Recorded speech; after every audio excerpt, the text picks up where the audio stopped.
بسم الله الرحمن الرحيم. أعزائي المشاهدين، السلام عليكم ورحمة الله وبركاته. ألتقيكم أنا محدثكم الدكتور سفيان عباس في حلقة جديدة من برنامج القانون والمجتمع. أعزائي، كالعادة استقبل آراءكم مداخلاتكم مشاركاتكم واستفساراتكم على الإيميل اللي يظهر أسفل الشاشة تباعا. أعزائي، رحبوا معي بضيفي بالأستاذ الدكتور شورش حسن، أستاذ القانون الدستوري في جامعة السليمانية. أهلا وسهلا دكتور. أهلا وسهلا بك. أهلا وسهلا. تحية للمشاهدين أعزائي، الكرام. مما لا شك فيه، شعب كردستان تعرض إلى الاضطهاد من الحكومات العراقية المتعاقبة أو الإقليمية، وكما هو معروف أيضا الاضطهاد يعد من الجرائم ضد الإنسانية، ورد في الفقرة حاء من المادة 7 من النظام الأساسي للمحكمة الجنائية الدولية. الاضطهاد لأسباب سياسية، قومية، إثنية، يعني النخب الحاكمة والحكومات من تهضم حق شريحة معينة أو مجموع محدد من السكان، تحرمه من حقوقه. هذا اضطهاد الثقافي، اللغة، العلم، وإلى آخره من الحقوق اللي منحتها المعاهدات والمواثيق الدولية، وعلى رأسها العهد الدولي للحقوق المدنية والسياسية. أي بمعنى هي ليست من الحكومات العراقية أو الأوسطية المتعاقبة، وإنما حقوق مكتسبة بموجب القانون الدولي. من هذه الرؤية سوف أتحاور مع الأستاذ الدكتور شورش حسن. أهلا وسهلا مرة أخرى بك دكتور. دكتورنا العزيز، شعب كردستان تعرض إلى الاضطهاد نتيجة هضم حقوقه الدستورية والدولية منذ تأسيس الدولة العراقية طبعا، وما زال في ظل التغيير اللي حصل بعد 2003 هناك هضم واضح لحقوقه الدستورية، بتأكيد على تعليق أكثر من 60 مادة تخص هذه الحقوق. هل لك من تسليط الضوء على معاناة هذا الشعب وكيف السبيل للخلاص؟ بل شكرا لك، والتحية للمشاهدين الكرام برنامجكم الموقر. بالنسبة للدولة العراقية عندما تأسس على أنقاض الإمبراطورية العثمانية وفق مصالح الدول المنتصرة في الحرب، خصوصا البريطانيا. نعم. كانت مصالح البريطانيا في صدارة عند تأسيس هذه الدولة دون اعتبار لمكونات الموجودة على هذا الأرض. لذلك كانت هذه الدولة العراق مكونة من ولايات البصرة والبغداد أولا، حتى كان في تقسيمات بعد الحرب العالمية الأولى أنه بغداد وبصرة يكون من حصة بريطانيا، والموصل ولاية الموصل الذي كان يقطنها أكثرية كردية من حصة فرنسا. لكن بعد مصالح البريطانية أثرت في الموضوع وبشكل حيث جعل ولاية الموصل أيضا من حصة بريطانيا، حتى عند انتهاء الحرب العالمية الأولى دخل القوات البريطانية إلى ولايتي بغداد والموصل، إلى ولايتي البصرة والبغداد، لكن لم يدخل إلى تلك القوات، لم تدخل إلى ولايات الموصل إلا بعد هدنة مودروس عام 1918. بمعنى أن ولاية الموصل التي كان يقطنها أكثرية كردية ولاية مستقلة وخارج عن حسابات البريطانية، وخارج بحيث كانت هناك معاهدة اتفاق وراء ذلك أنه صدر اتفاقية سيفر. وفق اتفاقية سيفر كانت ولاية الموصل من ضمن حسابات هذه الاتفاقية. عفوا دكتور، ما بين كلامك، يعني بريطانيا نفسها في عام 1920 في معاهدة سيفر أقرت حقوق شعب كردستان، كردستان الشمالية والجنوبية والسورية الغربية أيضا، وهي نفسها بلوزان أجهضتها. مع أنه هي دون أن تعلم زرعت اللبنة الأولى لإقامة الدولة، لأن هذه المعاهدة تعتبر مصدر من مصادر التشريع بالقانون الدولي وموثقة لدى الجمعية العامة. نعم.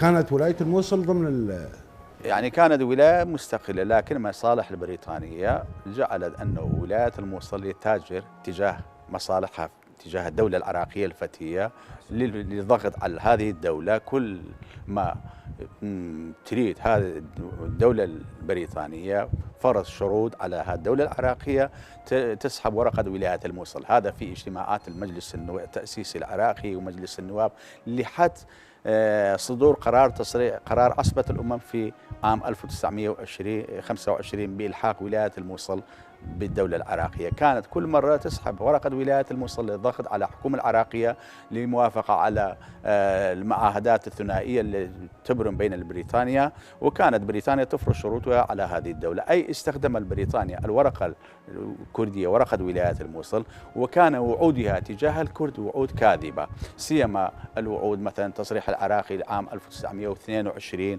وتصريح البريطاني العراقي المشترك لعام 1922، تصريح العراقي لعام 1923 أيضا، حتى في كل الوعود.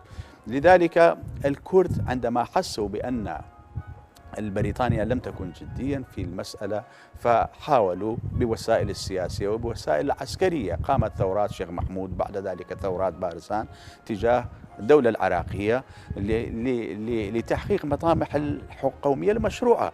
وحتى يعني أرسلوا برقية إلى عصبة الأمم عام 1930 عندما صدر يعني وقع مجزرة في مدينة السليمانية في شهر أيلول 1930، وكان البرقية تطالب بحقوق الشعب القومية للشعب الكردي بتحقيق هذه الحقوق، لكن البريطانية ولا الدولة العراقية لم تكن تستجيب لهذه المطالب. حتى عندما وضع الدستور العراقي فإن الدستور لم يشر إلى حقوق الكرد أو إلى الكرد كقومية رئيسية في العراق. كذلك المعاهدات المعقودة بين البريطانيا والعراق، معاهدة 1922 1926 1930، هذه المعاهدات أيضا كانت خالية من الإشارة إلى كرد وضمان حقوقهم، باعتبار العراق بريطانيا دولة منتدبة على العراق، مفروض عليها أن تضمن حقوق المكونات الموجودة في هذه الدولة.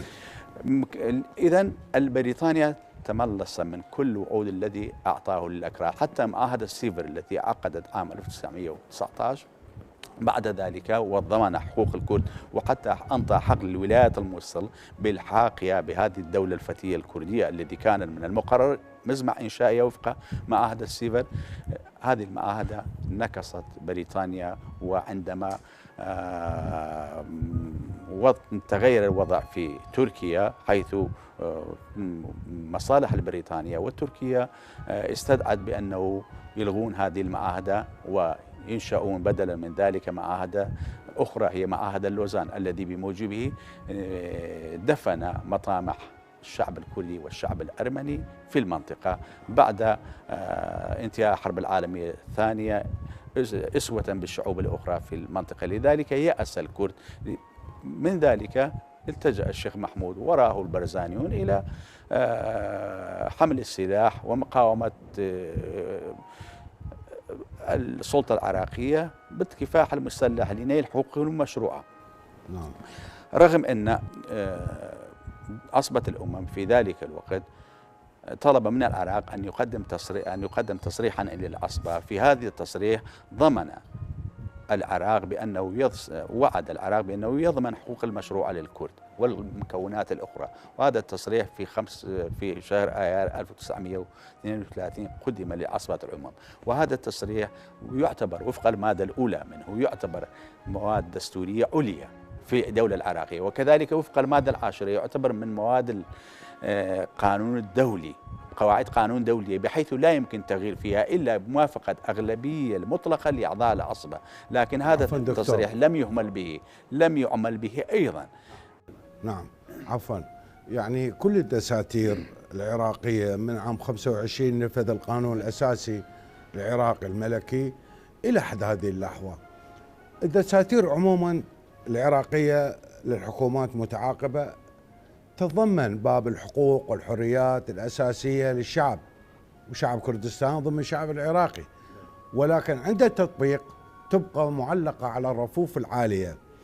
السبب أنه لا توجد محكمة دستورية معتبرة مستقلة مهنية تحاسب مصدر القرار أو النخب الحاكمة عن سبب عدم تطبيق المواد الدستورية بحق الشعب ومن ضمنهم شعب كردستان. هذا ما أجمع عليه أغلب فقهاء القانون الدستوري في الوطن العربي والعراق. هل تتفق مع هكذا آراء؟ أنا برأيي أن دستور 1925 كان دستورا راقيا، وكان نظام الحكم آنذاك يعني نوعا ما أحسن من نظم اللاحق. يعني خلال فترة حكم 39 سنة من 25 إلى 58 كانت هناك سيادة للقانون. صح أن الدستور 1925 لم يذكر الكرد أو المكونات الأخرى بالإشارة، لكن كانت حقوق المواطنين كل الكرد والعرب والآشوريين كانت مضمونة. بصراحة كانت مضمونة لأن كانت هناك سيادة للقانون، لكنه لم يشير هذا الدستور إلى مكونات بالاسم، بس حقوقهم كانت مضمونة باعتبارهم عراقيين، وإسنادا إلى المادة السادسة والمادة 18 من الدستور الذي يقرر المساواة لكل الطوائف بدون النظر الاعتبار الاختلافات القومية أو الإثنية أو غير ذلك. أما عندما نأتي إلى فترة عهد الجمهوري كانت تحكم خلال حوالي 45 سنة من 58 لحد 2003 بدساتير مؤقتة، وكانت السلطات سلطة مركزية، يعني كل السلطات مجمعة بيد قائد انقلاب، أنظمة شمولية، مو مثل فترة عهد الملكي كانت هناك أقل شيء فصل سلطات شكليا والملك يحكم والسيادة للقانون. فلم يبقى سيادة للقانون في عهد الجمهوري سواء في ظل دستور 58 أو دستور 64 أو دستور 70 إلى حد سقوط النظام السابق في 2003. فرغم أن هذه الدساتير كلها أقر بالحقوق القومية للكرد، مثلا دستور 58 في مادة الثالثة يقول بأن العرب والأكراد شركاء في هذا الوطن، والدستور 70 والدستور 64 كله يقرر بحقوق القومية للكرد والقوميات الأخرى دون الإشارة إليهم بالاسم، لكن حقوق القومية للكرد كانت معرضة والكرد معرضة أيضا للاضطهاد وتعرض للإبادة الجماعية في ظل هذه الأنظمة الشمولية، بمعنى أن الدستور لم يطبق على أرض الواقع. هناك فجوة واسعة بين الواقع الدستوري والواقع السياسي، وكانت هذه هي المشكلة في العراق وفي دول المنطقة عندما الدستور لم تترجم نصوصه إلى أرض الواقع. عفوا دكتور، فعندما نعم، لاحظ عزيزي المشاهد، يعني يفترض بالحكومات أو النخب الحاكمة أن تمنح الحقوق والحريات الأساسية والقومية. الحقوق القومية ضمنها القانون الدولي بكل معاهداته ومواثيقه. فهذه الحكومات الشمولية بدل أن تمنح هذا الحق، طبعا على فكرة عزيزي المشاهد كل الحكومات موقعة على ميثاق الأمم المتحدة وعلى العهد الدولي، معاهدات جنيف، الإعلان العالمي لحقوق الإنسان، قانون المعاهدات عام 1969 اللي شمل كل المعاهدات مال القرن العشرين، وحقوق الإنسان في باريس عام 78.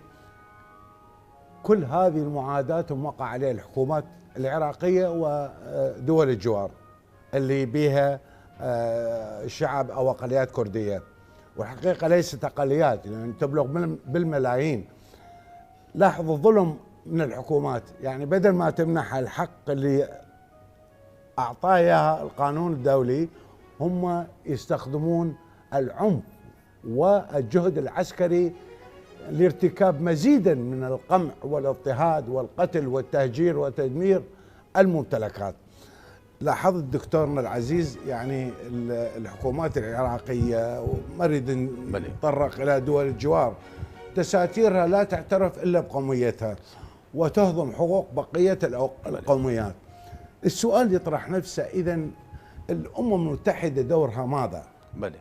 تأكيدا لكلامك، يعني أن كل الدساتير المؤقتة الصادرة في عهد الجمهورية تؤكد على أن العراق جزء من الأمة العربية، أو الشعب العراقي جزء من الأمة العربية، بمعنى بمفهوم المخالف أن الأمم الغير العربية قوميات غير العربية هم أيضا عرب. وهذا يعني مخالف للواقع ومخالف للقانون. مفروض يعني كانت دساتير، وكانت هاي المسألة حساسة منذ أول دستور 58، حيث كتب عليه مقالة في جريدة تأخي أستاذ إبراهيم أحمد أنه عندما ينص الدستور بأن العراق العرب والأكراد شركاء في هذا الوطن، لكن في نفس الوقت يناقض هذه المادة الثانية من الدستور التي تقر بأن العراق جزء من الأمة العربية. نعم. فالمفروض يعني كما تفضلت جنابك هذه الاتفاقيات منذ حرب العالمية، انتهاء الحرب العالمية الأولى، مبادئ درو ويلسون وحتى مثلا مقولات لينين وهذه كلها بصدد تقرير المصير،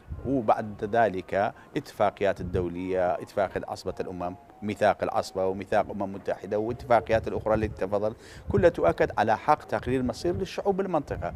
لكن الكرد مع الأسف لم يتمتعوا بحقهم، ولا يزال رغم ولا انتهاء هذا النظام في 2003 وباعتبار ظهور نظام جديد، وأقر بالفيدرالية هذا النظام الجديد في قانون إدارة الدولة والدستور العراقي، لكنه فيدرالية هشة، يعني أن الإقرار بالفيدرالية وبالحقوق القومية الكردية لم يكن صادرا من رغبة طامحة، من طوعية، وإنما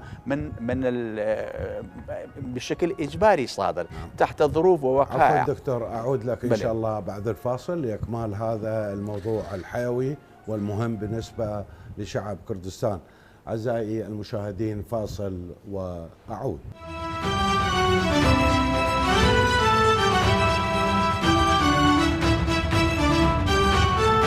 أهلا بكم أعزائي المشاهدين مرة أخرى.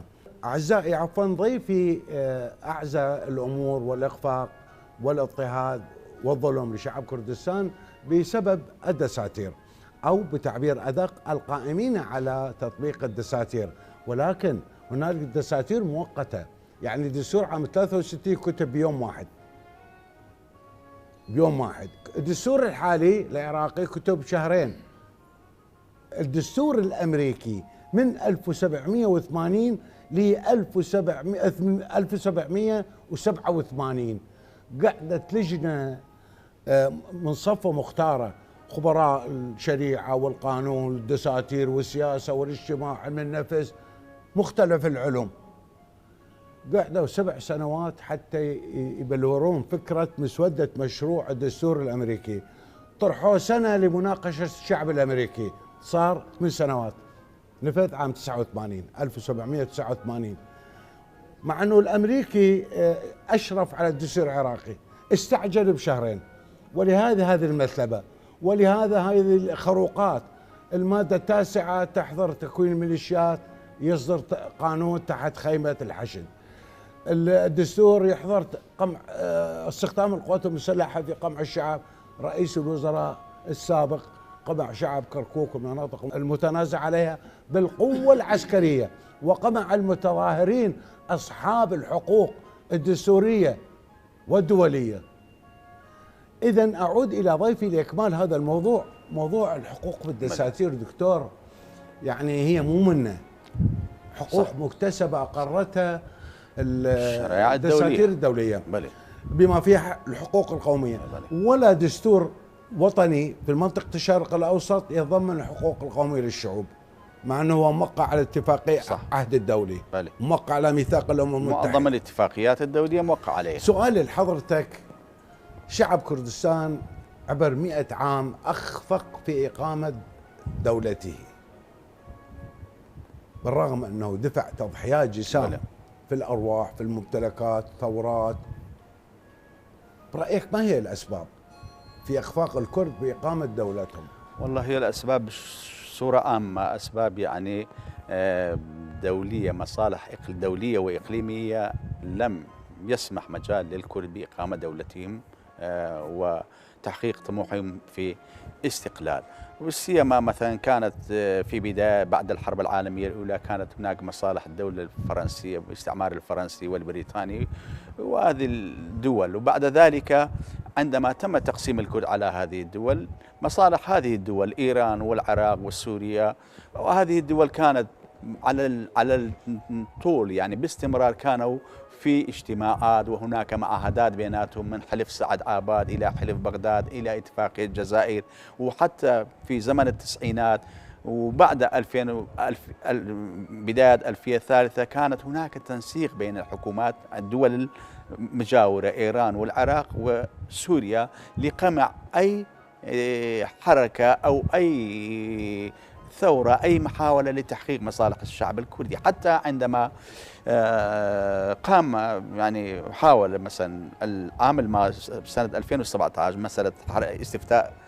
مسألة استفتاء بتقرير مصير الشعب بجنوب كردستان هنا، يعني كانت هناك معادات واضحة من سوريا، من دولة سوريا ومن دولة إيران ومن دولة تركيا ومن العراق أيضا، والرغم أن الدستور العراقي لم يتضمن نصا أنه يمنع استفتاء لتقرير مصيري، وكذلك لم يتضمن نصا يمنع أو يسمح، لكنه الشعب مارس هذا الحق كمن حقوق أساسية مقررة كما تفضلت في مواثيق والشرائع الدولية. مارست هذا الحق، لكنه عندما مارست هذا الحق الشعب الكردي هنا في 2017 شاهدنا رد فعل دول المنطقة، وكذلك رد فعل النظام في العراق، كيف دخل إلى كركوك حاول أن يدخل إلى مناطق أخرى وقطع حركة المرور بالمطارات وكثير من المسائل. يعني كان رد فعل غير قانوني. كان من المفروض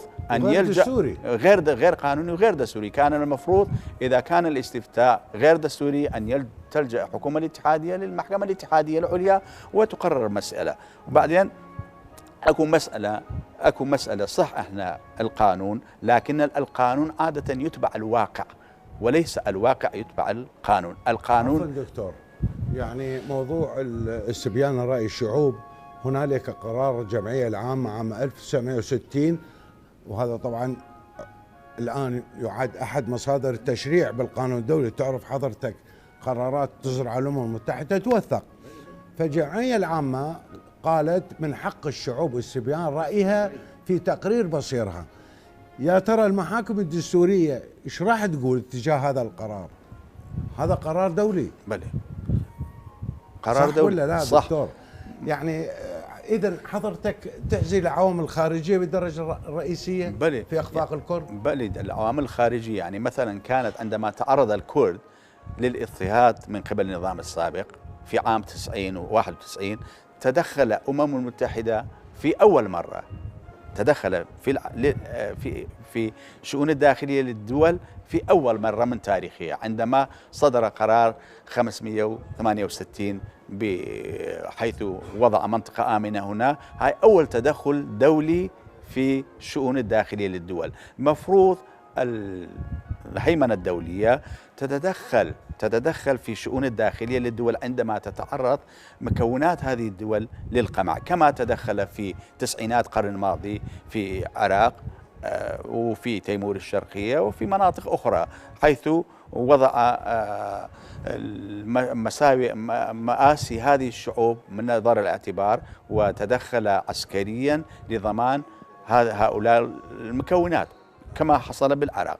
لكن يلاحظ أنه في الفترة الأخيرة عندما التجأ الكرد إلى الاستفتاء لم يكن هناك موقف دولي من الأمم المتحدة، موقف إيجابي تجاه هذه المسألة، تجاه ردود فعل الحكومة العراقية، رغم أنه عفوا دكتور، ولكن الجهد الدولي بشكل عام، دول الكبرى الأمم المتحدة تكيل بمكيالين أيضا. بلي. لسبب جنوب السودان الساعة 8 أعلن الاستقلال، الساعة 8 بالليل يجتمع مجلس الأمن يأيد الاستقلال. المصالح دول الكبرى بفترة السبعينات والستينات، يعني البحرين 100,000 اعطوهم دولة مستقلة ذات سيادة، الكويت قبلها بالخمسينات السبعينات والستينات، يعني البحرين 100,000 اعطوهم دولة مستقلة ذات سيادة، الكويت قبلها بالخمسينات، قطر، الأردن، دول كثيرة الآن قائمة وتتمتع بشخصية القانونية على الساحة الدولية مستقلة. هذه الدول بنتها أو أسستها المصالح الدول الكبرى. طيب، ألا ترى يعني هنالك ازدواجية معايير في تطبيق القوانين الدولية؟ طبعا هناك ازدواجية معايير، يعني منذ نشوء عصبة الأمم وبعدين الأمم المتحدة لحد الآن هناك ازدواجية في المعايير، لكن الأمم المتحدة في ظل النظام العالمي الجديد وظهور العولمة والتكنولوجيا الجديدة لم تكن تستطيع أن تسكت في عام 91 تجاه المآسي التي تعرض لها الشعب الكردي في العراق، لذلك تدخل في العراق وفي مناطق أخرى. إذن الآن يعني بالنسبة للكرد أهم شيء العودة لبناء بيت الكردي، لتعزيز بيت الكردي والإمكانيات الداخلية، ومن ثم اعتماد على قوى المهيمنة الكبرى في العالم والتقرب منهم. لأنه مثلا الكوسوفو رغم معارضة الاتحاد روسيا على استقلالها، لكنه بدعم دول الغربية أخذت استقلالها، لكن هناك دول أخرى مثلا حاولت استقلال في مثل لوسيتيا وفي دول مجاورة روسيا، لكن لم تكن لديهم شيشان، لم تكن لديهم دعم دولي، فقمعت محاولتهم بالفشل وأدت محاولتهم بالفشل. لذلك من المفروض أن الكرد أول شيء يعتمد على أنفسهم. عندما أنت تعتمد على نفسك وتكون قوة سياسية وعسكرية، وبعد ذلك يستجيب لك الدول الكبرى، تقدر تتكلم وتتفاهم مع الدول الكبرى، مع القوى الكبرى. لكن عندما تكون البيت الكردي متفرقة، غير موحدة، غير قوية، لا تستطيع أن تفرض شيئا مو على الدول الكبرى وإنما على الدولة العراقية.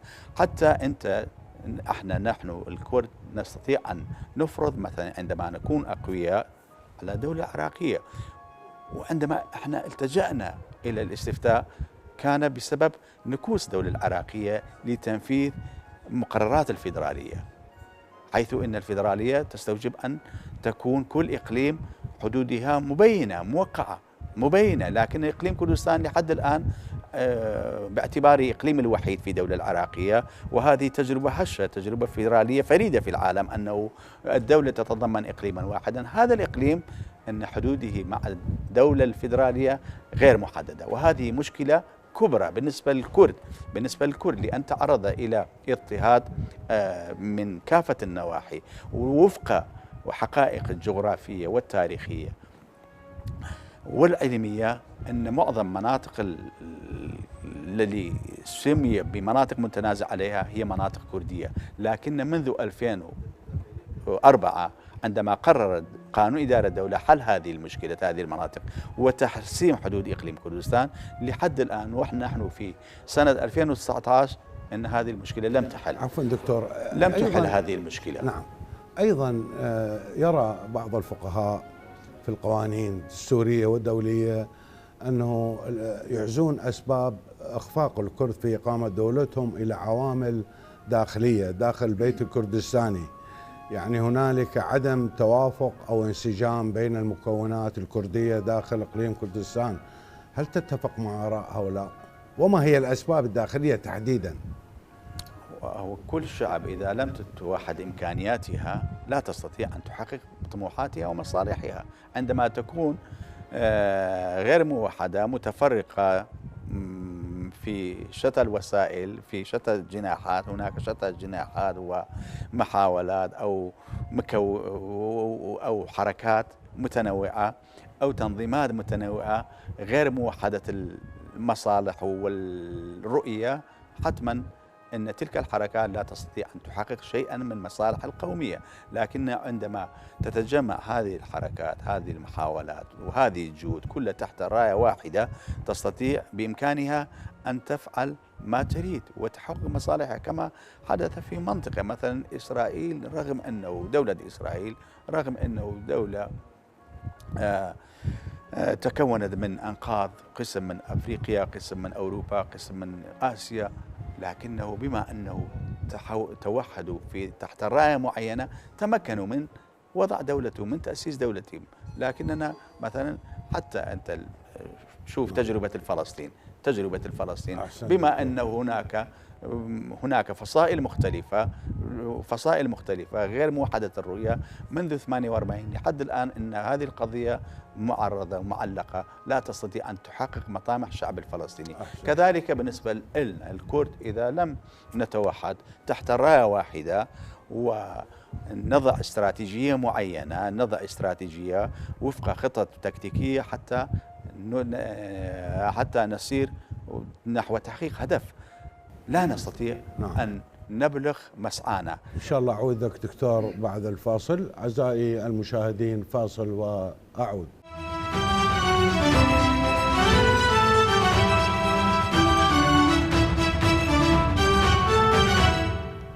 أهلا بكم أعزائي المشاهدين مرة أخرى. دكتور، البرنامج اعتاد يراسل الكفاءات العلمية من مختلف الاختصاصات، قانونية، دستورية، دولية، لبيان رأيهم بموضوع الحلقة. إذا تسمح لي أقرأ رسالة الدكتور محمد عبد الرزاق، أستاذ فوق القانون الدستوري المقيم خارج العراق، يقول: بناء على مداولتي مع الأخ الدكتور سفيان عباس في شأن معاناة الكرد نتيجة اضطهاد الحكومات المتعاقبة في منطقة الشرق الأوسط بعامة والعراق بخاصة، أرى من خلال تقييمي للدساتير الوطنية لدول المنطقة أن هنالك ظلم وإجحاف بحق شعب كردستان، لكون أن أبواب الحقوق والحريات الأساسية مجرد نظريات مثالية عالقة لا تحظى بالتطبيق العادل ولا حتى بالاحترام من القائمين عليها. ولهذا نرى أن الحقوق القومية لشعب كردستان مهضومة من الأنظمة الشمولية التي خضعت إلى تجاذبات المصالح للدول الكبرى، وعليه لابد للكرد أن يدركوا هذه الحقائق، وما عليهم إلا تعزيز دعائم البيت الكردستاني، ومن ثم اللجوء إلى التدويل فهو الحل الأمثل. وللعلم الاضطهاد يعد من الجرائم ضد الإنسانية. كيف تجيب على رسالة الدكتور محمد؟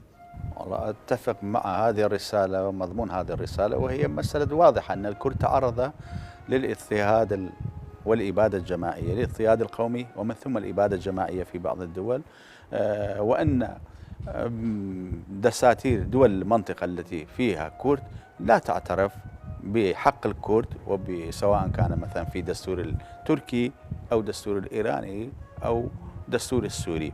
لكن رغم أن الدساتير العراقية في عهد الجمهوري كما ذكر اعترفت بحقوق الكرد، لكنه تحت غطاء هذا الاعتراف قام بإبادة جماعية. قامت الدولة العراقية في تلك الفترة منذ سيما في ثمانينات القرن الماضي إلى 91 بإبادة جماعية للشعب الكردي تحت ستار هذا الاعتراف، سيما قانون الحكم الذاتي الذي أفرغ من محتواه، وبعدين تعرض الشعب الكردي لأبشع أنواع إبادة جماعية، مما اضطر الأمم المتحدة بالتدخل لحماية هذا الشعب وفق قرار 568 نعم. عام 91. شكرا دكتور، شكرا جزيلا. شكرا لك. أعزائي المشاهدين، إلى هنا تنتهي حلقة هذا اليوم.